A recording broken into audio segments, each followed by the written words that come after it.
Si estàs veient aquest vídeo és que ets una persona bastant privilegiada. Tens un ordinador o un mòbil amb accés a internet i, segons les meves estadístiques, ets probablement una persona blanca i probablement un tio cis. L'únic que equilibra la balança és que probablement siguis dels països catalans, per tant, en aquest sentit, les meves condolences. Si ets així, però, amb sort seràs conscient dels teus privilegis i t'estaràs deconstruint, perquè ets una persona woke, conscient de la societat que t'envolta i no ets un incel del Fòrum de Racó Català, amb suficient esmegma acumulat com per fer-ne un ninot de neu. Ara bé, què passaria si et digués que tens més privilegis dels que creies? Hola, sóc redactor genèric de Vice i prepara't per escopir el teu frappuccino en un gest exagerat de sorpresa perquè aquests són 10 privilegis que no sabies que tenies i probablement tens. Número 10. El privilegi de viure al poble. Pregunta a qualsevol persona del teu cercle de coneguts que viu a Barcelona què n'opina de la ciutat i probablement tots tinguin alguna cosa negativa a dir. La ciutat és estressant, feixuga, cara i bruta. La gent de Barcelona presumeix molt de ser d'allà, però la critiquen fortíssim de portes endins.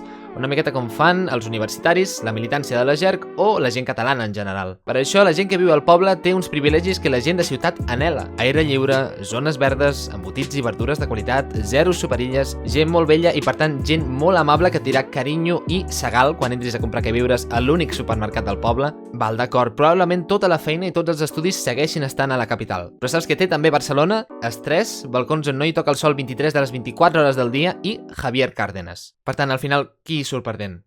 Número 9. El privilegi d'anar al cinema.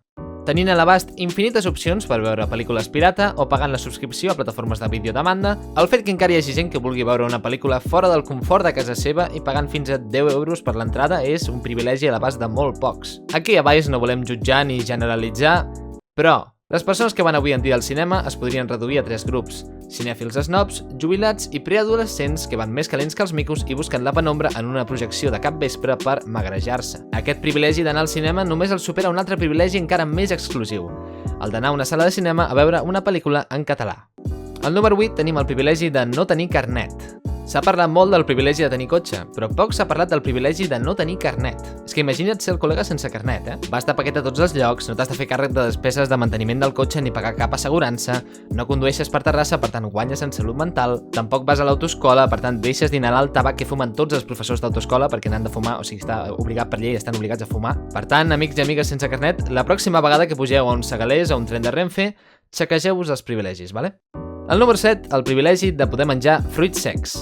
Ets a una terrassa de l'Eixample i et demanes una ronda de canyes i amb ella et serveixen una minúscula ració de barreja de fruits secs servida en un cendrer? Primer de tot, tens el privilegi de menjar una tapa a un bar de Barcelona, per tant, te me calmes. I segon de tot, tens el privilegi de poder menjar fruits secs. El col·lectiu al·lèrgic als fruits secs és un col·lectiu sovint invisibilitzat i estigmatitzat. Hòstia, tio, has vist aquesta recepta del Tasty? És com un brioix de Nutella, farcit de Nutella, amb més Nutella a sobre. Deu estar deliciós. Bueno, sí, suposo, no tinc ni idea. No tinc un input de què sap l'avellana al meu cervell. No puc empatitzar amb tu amb això. Aquest privilegi també es pot equiparar al privilegi de poder tolerar el gluten, la lactosa o poder menjar patates fregides de sabors, perquè les patates fregides de sabors porten llet i hi ha penya molt al·lèrgica a la llet. Per tant, la pròxima vegada que et trobis el vermut d'un aniversari qualsevol i et queixis en la primera persona que trobis sobre com les rufles jamón no saben realment a jamón i les rufles york queso tenen olor a peus, xequeja't els privilegis, val?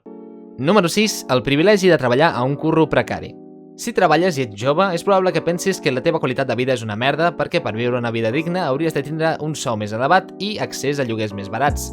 I probablement tinguis raó, però del teu cap no només obtens precarietat, també obtens una lliçó de vida molt valuosa. No hi ha millor manera de reafirmar-te en els teus valors revolucionaris i d'esquerres que passar-te 6 hores de dilluns a divendres treballant en un Pans & Company, donant-li la volta a filets que tenen la mateixa textura que la sola d'unes sabates Vans, amb companys de treball que ni tan sols reconeixen la teva existència i amb encarregats que estan dissenyats per tindre zero empatia. I això és una perspectiva que els fills de pares benestants no tindran mai, perquè no els hi caldrà treballar serveis. Sí, molt bé, tindràs molts diners, t'hauran endollat a una consultoria, el que vulguis, però què saps tu de la vida? Jo sabria gestionar la teva pasta molt millor que tu i no aniria a comprar-me aquestes merdes de Balenciaga que portes que tenen el mateix disseny al Decathlon per 5 euros, pavo. Però tu tens la pasta i jo sóc el que curra el Pans. Vivim en una societat, val? Vols maionesa amb el teu entrepà bretón? I per què coi menges el Pans quan podries anar al Goico o fer-te una paella a la Barceloneta, tio? Què fas, tio? Número 5. El privilegi d'escoltar Tyler, the Creator. És bastant simple, realment. Si t'agrada Tyler, the Creator, vol dir que ets una persona blanquíssima. Segur que tenies fins i tot les entrades pel pròxim Primavera. escalf. Altres activitats de persona blanquíssima inclouen fer-se torrades amb alvocat, ballar sardanes o visitar Calella. Des d'aquí et recomanem posar-te crema de 50 quan comenci a picar el sol i xequejar-te els privilegis. Número 4. El privilegi de tenir bicicleta. Anar amb bici pròpia pels llocs és un privilegi, especialment si vius en nuclis urbans molt poblats, perquè essencialment vol dir que saps que la teva bici durarà com 6 mesos o així fins que te la robin, i això vol dir que tens pasta suficient com per substituir-la. Sí que és veritat que si no tens carnet pots conduir una bici igual, per tant també t'estalvies l'autoescola i tota la història, però al final el que t'estalvies en l'autoescola comparat amb el que et gastes en bicis i tote bags, doncs et surt a perdre, vaja. A més, el teu vehicle està guanyant carrils exclusius a les ciutats en detriment d'altres carrils exclusius per cotxes o busos. Alguns ho interpreten com una mesura ecològica i una passa cap a la reducció d'emissions, però per mi és clarament un privilegi. Número 3. El privilegi de comprar jaquetes de tàctil a tendes retro. Si llegeixes Vice, probablement també tinguis el vici de passejar-te per carrer Tallers i fer una miqueta de thrift, que és la manera moderna de dir que rebusques entre els quilos de roba que hi ha a les tendes de segona mà per trobar un xandall dels anys 90 a un preu que sembla raonable però que clarament no ho és. Sobretot si tens en compte que aquella jaqueta probablement pertanyia a un politoxicòman que es fotia Jaco al pàrquing d'un Aldi a Berlín i la va vendre juntament amb el televisor de la seva mare per agafar uns quants grams de mercancia. Tu vas poder escollir entre jaquetes. Ell, en canvi, no tenia elecció. Privilegi com una catedral. Número 2. El privilegi de tenir Twitter. Molta gent es queixa dels diversos privilegis que té la gent per Twitter sense ser conscients que queixar-se dels privilegis de la gent per Twitter és un privilegi. El fet que puguis basar la teva opinió al gran abocador de paraules que és Twitter implica un importantíssim consum energètic segons algun estudi universitari, probablement. Per no parlar que no tothom té accés a internet, i molt menys accés a internet d'una manera neutral i lliure i sense una supervisió exhaustiva. Heu llegit 1980... és una referència a 1984. Els privilegis augmenten encara més quan no t'han suspès mai el compte i mai has hagut de posar-te un pseudònim per passar desapercebut pels mods de Twitter, com en el Vidal o en Joan Díaz. I finalment, el primer privilegi a la nostra llista, el privilegi d'estar mort. Tots els privilegis anteriors al final tenen una cosa en comú.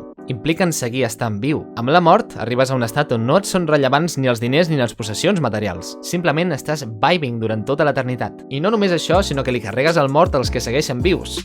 Literalment. Et transporten a tot arreu, tens les despeses cobertes, gastes menys recursos en no dutxar-te, ni cuinar, ni moure't mai, al final és com ser streamer. De fet, ets tan eco-friendly que tu mateix et converteixes en biodegradable. És clar que el gran inconvenient de la mort és la pèrdua eterna de la consciència, però amb l'estrès i la fatiga del nostre dia a dia frenètic, al final no és com si tots estiguéssim una miqueta morts. Pot ser que al final ells surtin guanyant una miqueta? Personalment, us recomano que no espereu un apocalipsi zombi. Els morts estan molt millor al més enllà o a l'univers paral·lel on s'hagin reencarnat. I aquest ha sigut el nostre top 10 dels privilegis que no sabies que tenies i probablement tens, excepte el d'estar mort. Aquest seria físicament impossible, fins on sabem. Si creus que ens hem deixat algun privilegi, deixa'l aquí sota als comentaris. I recorda que no es poden deixar comentaris a qualsevol vídeo de YouTube, per tant, això també és un privilegi. I ja saps, subscriu-te i dona-li el like. Soc un redactor genèric de Vice, per tant, el meu sou es basa en likes. Si us plau, doneu-me like, he de menjar, jo cobro un likes, vale? Si us plau, doneu-me like.